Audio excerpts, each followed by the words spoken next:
The white men have taken all the land and all the fish. A vast country was ours. It is all gone. The noise of the threshing machine and the wagon has frightened the deer and the beaver. We have nothing to eat. My people are sick. My young men are angry.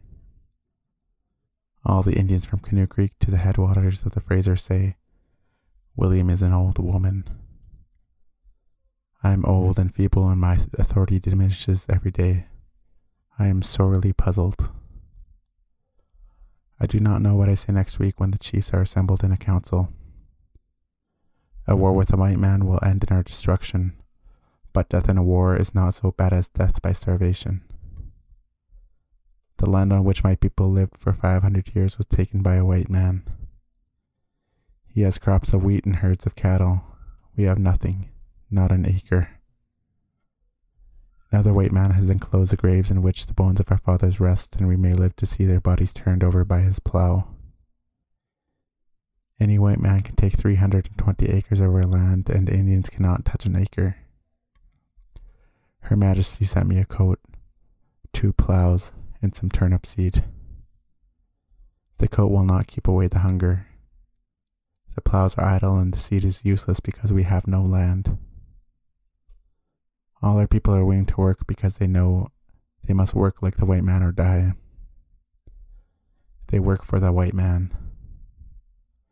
Mr. Haynes was a good friend. He would not have a white man if he could get an Indian. My young men can plow and mow and cut corn with a cradle. Now, what I can say is this. There will be trouble soon. The whites have taken all the salmon and all the land, and my people will not starve in peace. Good friends to the Indians say that Her Majesty loves her Indian subjects and will do justice. Justice is no use for a dead Indian. They say Mr. Sprout is coming to give you land. We hear he is a very good man, but he has no horse. He was at Hope last June and he has not arrived here. Her Majesty ought to give him a horse and let justice come fast to the starving Indians. Land, land, a little of our own land. That is all we ask from Her Majesty. If we had the deer and the salmon, we could live by hunting and fishing. We have nothing now, and here comes the cold and the snow. We can make fires to make people warm. That is all we can do. Wood will burn. We are not stones.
Welcome to the Noble Native Podcast. This is episode 2, the Nobility Fund and the Nobility Wealth Company.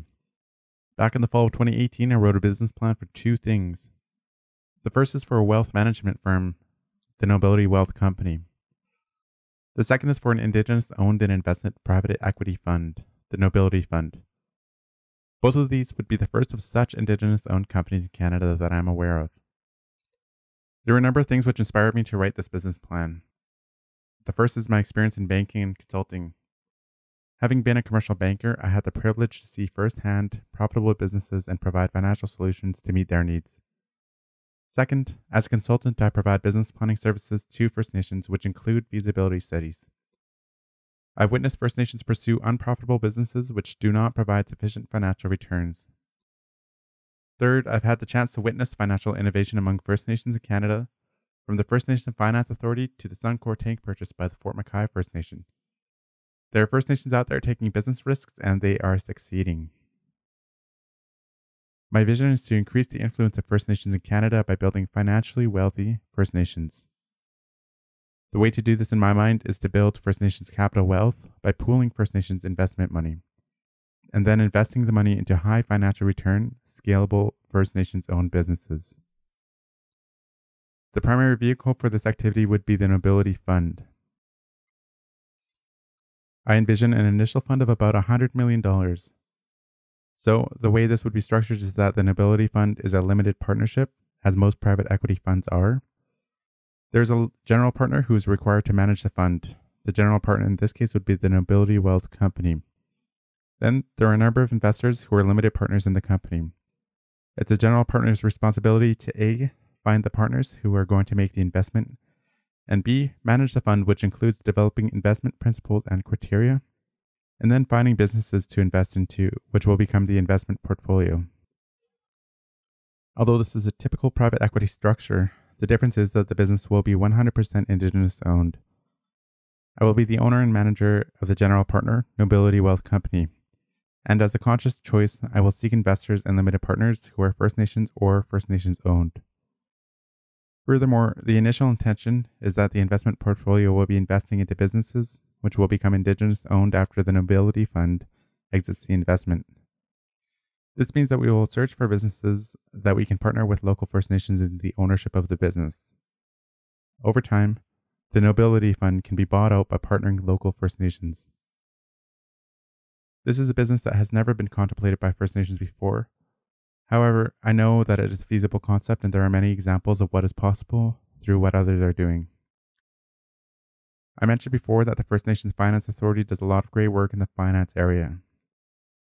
The First Nations Finance Authority pools First Nations borrowing needs and then issues a bond on the open market. One of their goals is to raise $1 billion in borrowing for First Nations over time. They are well on their way, having issued several hundred millions worth of bonds. The bonds themselves are secured by income streams of individual First Nations, whether they be businesses owned by the First Nation or through sharing agreements with other governments. Revenue raised is then invested into typically infrastructure projects for First Nations. It's a way that First Nations have been able to leverage their agreements with other governments to build even more wealth for their communities. It creates a higher standard of living and well-being in the communities because they now have things like clean drinking water, a place to buy goods, and things like sidewalks. I strongly believe that First Nations wealth in Canada will come from the private sector, never the government programs, or government welfare. I'll read one of my favorite excerpts, which is from The Pedagogy of the Oppressed by Paulo Freire. The great humanistic and historical task of the oppressed to liberate themselves and their oppressors as well. The oppressors who oppress, exploit, and rape by virtue of their power cannot find in this power the strength to liberate either the oppressed or themselves. Only power that springs from the weakness of the oppressed will be sufficiently strong to free both. Any attempt to soften the power of the oppressor in deference to the weakness of the oppressed almost always manifests itself in the form of false generosity. Indeed, the attempt never goes beyond this. In order to have the continued opportunity to express their generosity, the oppressors must perpetuate injustice as well. An unjust social order is a permanent fount of this generosity, which is nourished by death, despair, and poverty. That is why the dispensers of false generosity become desperate at the slightest threat to its source. True generosity consists precisely in fighting to destroy the causes which nourish false charity. False charity constrains the fearful and subdued, the rejects of life, to extend their trembling hands. True generosity lies in striving so that these hands, whether of individuals or entire peoples, need to be extended less and less in supplication, so that more and more they become human hands which work and, working, transform the world. This lesson and this apprenticeship must come, however, from the oppressed themselves and from those who are truly in solidarity with them. As individuals or as peoples, by fighting for the restoration of their humanity, they will be attempting the restoration of true generosity. Who are better prepared than the oppressed to understand the terrible significance of an oppressive society? Who suffer the effects of oppression more than the oppressed? Who can better understand the necessity of liberation? They will not gain this liberation by chance, but through the praxis of their quest for it, through the recognition of the necessity to fight for it. And this fight, because of the purpose given it by the oppressed, will actually constitute an act of love, opposing the lovelessness which lies at the heart of the oppressor's violence. Lovelessness even when clothed in false generosity. The pedagogy of the oppressed was given to me while I was completing my undergrad in economics by a complete stranger on the transit bus. We chatted for about 15 minutes to our next stops, and she said, "I think you need to read this." She emailed me a link, and we met again over coffee to discuss my thoughts on it. At the time, I hadn't truly understood the entirety of the system that is governing Indians in Canada. All I knew was that the Indian Act at the time, and so I thought it was very radical. And it was, and it still is a radical shift in the way that First Nations think in Canada. As Indigenous people, we have the power to change the world and bring humanity to the people who are oppressing us. But in so doing, must resist the temptation to give in to the false generosities of Canadian society. Have you ever had your territory acknowledged, but nobody ever gave it back? Thanks, Justin Trudeau, but no thanks. It's a false generosity. Have you ever sat on a reconciliation committee and identified all of the things that need to change to bring about reconciliation, but never had your recommendations acted on? False generosity. Have you ever been hired as an Indigenous person for affirmative action and reconciliation purposes, but never been given any decision-making authority or even been told to just do your job? False generosity. Have you ever been given $17 billion, but only if the national chief doesn't speak out against the government, and a vast majority of government money wouldn't flow unless you elected the government for a second term? False generosity. Have you ever worked hard to develop draft legislation on children and family wellness and Indigenous languages, but then the government waits until the last 4 months of their 4-year term to submit it to Parliament for ascension, and as a result the bills don't make it through in time and the government says, "Well, we tried"? False generosity. So anyway, I think you get the point, or at least I hope you do. I'm not a fan of false generosity. Oftentimes there are initiatives that depend on the goodwill of the government or the company who is sponsoring the initiative. And there are always two conditions attached. The first is the continued image of generosity requires us as First Nations to actually be in need. AKA, we gotta remain poor. The second condition is always that we can't speak up if there's something we don't like. They often arrive as take it or leave it offers. The decisions around generosity are always ultimately made by the people offering it and do not require actual input by the people in need. Have you ever read one of Carolyn Bennett's What We Heard documents about the reconciliation framework? Apparently she's been around the country listening deeply to the needs of Indigenous governments and has heard exactly what they're asking for in reconciliation. And apparently what we want is a complex formula with which the government will transfer $17 billion of welfare to Indigenous governments. And what we also want is a mechanism in the government for them to be able to recognize us. Really? No thank you, Carolyn Bennett and Justin Trudeau. I'm Secwepemc, and I don't need your government recognition to know that. We want our land back. Either nobody in Indigenous government told you that, or the government has selective hearing.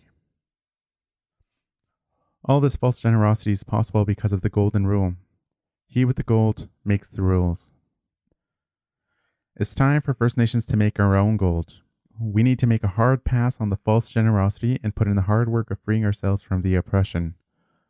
Secwepemc people, we're noble. We deserve to be treated as such. We deserve our land back. We are entitled to be wealthy. We should never be silenced when we witness something wrong. We must speak truth to power. There are Indigenous people across the country who continue to free themselves from the shackles of dependency. I continue to watch them in the news as they build their nations through economic development. The first community I want to talk about is the Fort McKay First Nation in northern Alberta. The second is the Seminole tribe in Florida. They are both extremely forward-thinking Indigenous communities who have overcome a lot. They have inspired my vision for the Nobility Fund and have proven that natives are an economic force to be reckoned with. In November 2017, the Fort McKay First Nation and Miscue Cree announced that they had raised $503 million to purchase a 49% stake in an oil tank farm owned by Suncor. The money was raised through issuing bonds. Fort McKay owns 34%, while Miscue Cree First Nation owns 15%. The tank farm itself stores bitumen from the Fort Hills oil sands projects and then blends and cools them to be shipped via pipeline to their next destination. Fort McKay is a demonstration that through participation in the business sector, First Nations can generate previously unimaginable wealth. In 2018 alone, Fort McKay Business Holdings generated more than $256 million in revenue. Their businesses alone have more than $120 million in assets. The First Nation also has a trust fund of more than $53 million.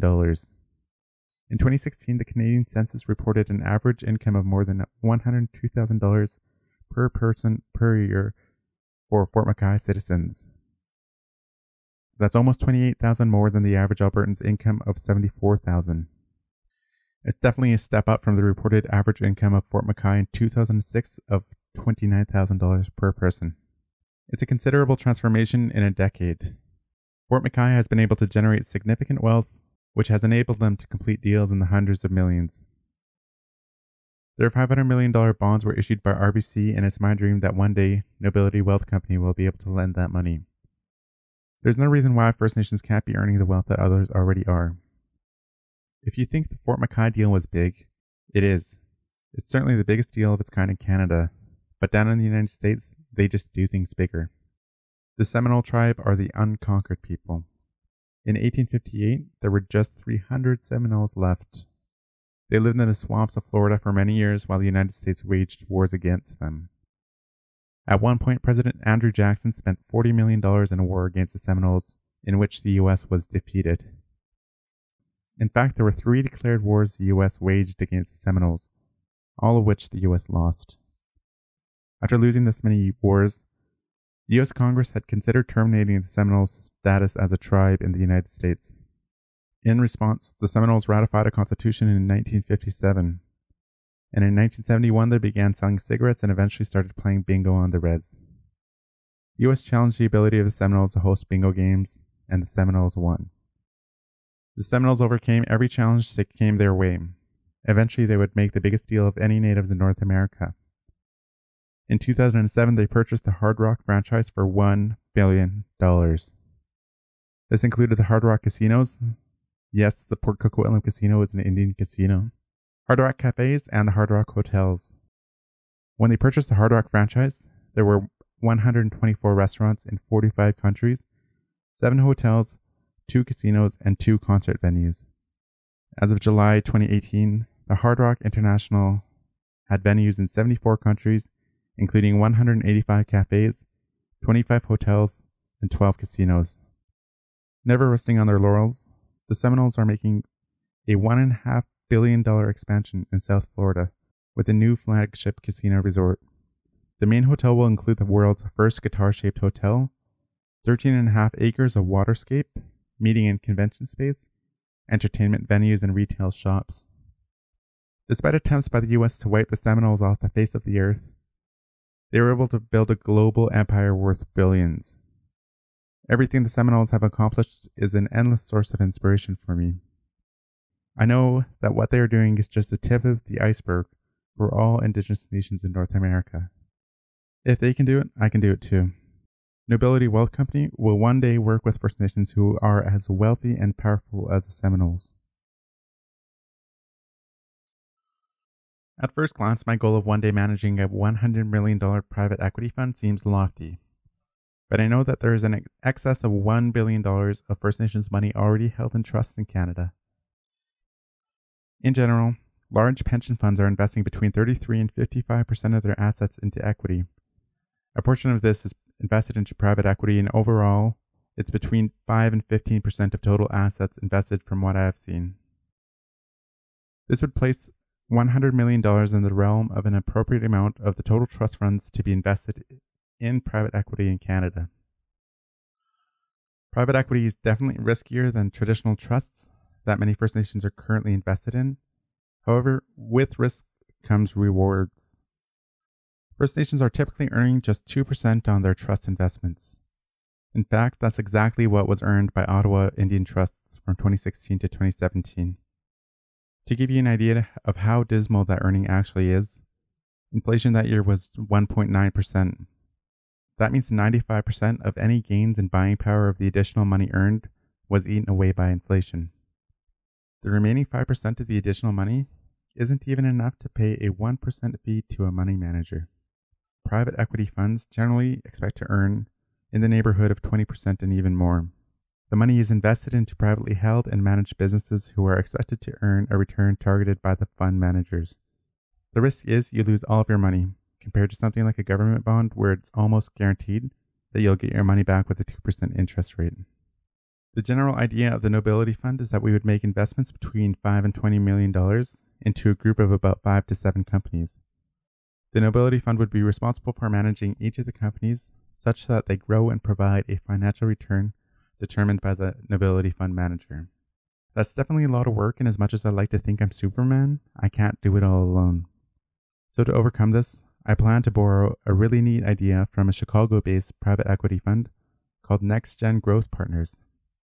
I heard about this idea on another podcast about private equity funds. Typically, what a private equity fund does is once they've made an investment, they'll hire an external CEO to run the company to the fund's satisfaction. In addition, the fund will typically have a team of analysts whose job it is to work with the private equity team to identify and analyze potential investment opportunities. When the analyst is no longer needed, they are let go. This to me doesn't make sense, and it didn't make sense to NextGen. As First Nations, I feel it is our duty to build each other up in order to realize our collective potential. While it may seem like it, I don't actually know everything, and I certainly don't know everyone. And so the Nobility Fund would recruit a team of young Indigenous business professionals to work with us as an entrepreneur in residence. Their job would be to work with their network to identify businesses to acquire, make the business case that the Nobility Fund should invest, and once the investment is made, join the senior leadership team of the portfolio company, typically as a CEO, and run it. I think this is a brilliant way to build capacity within First Nations, and NextGen has proven this can work. They currently have 5 entrepreneurs in residence on their team and 3 people who have gone on to manage portfolio companies.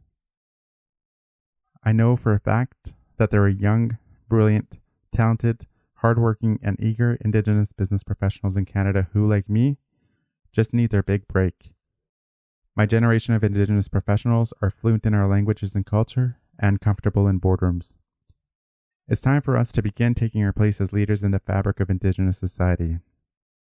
We are done with the old-style politics and ready to roll up our sleeves and make some solid business decisions, which will help improve the quality of lives of people in our communities. It's time we shed the shackles of dependence and begin making our own gold. It is time for us to make our own rules. It's time for us to take up our place in society for who we were born to be. Nobility.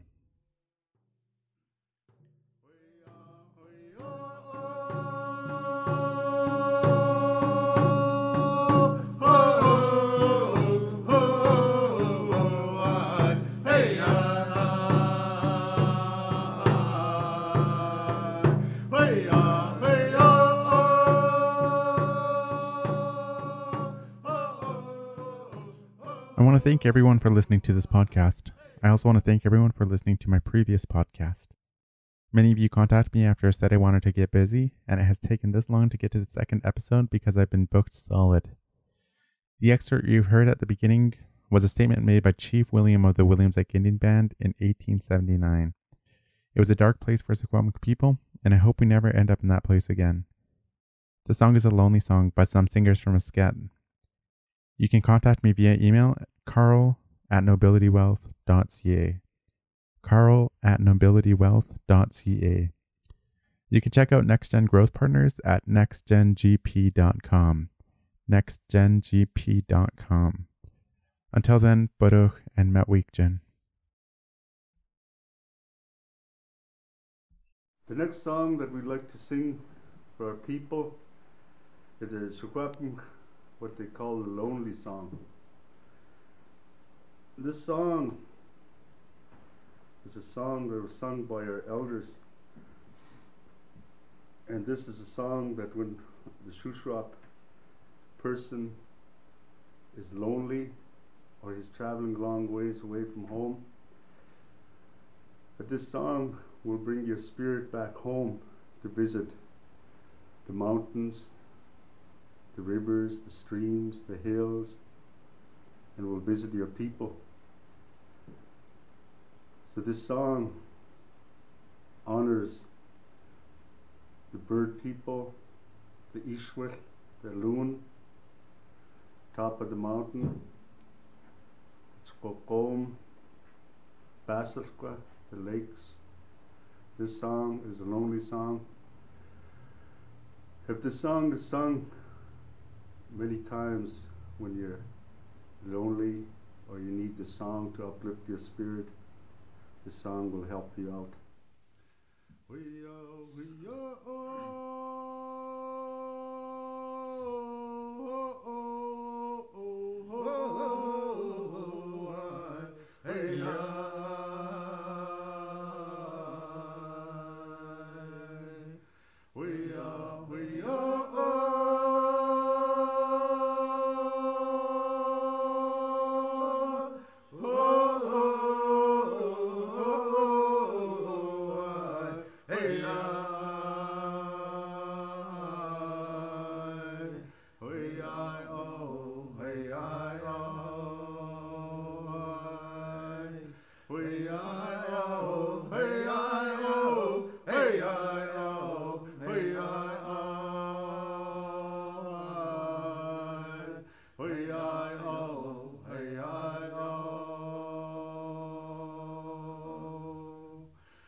way on.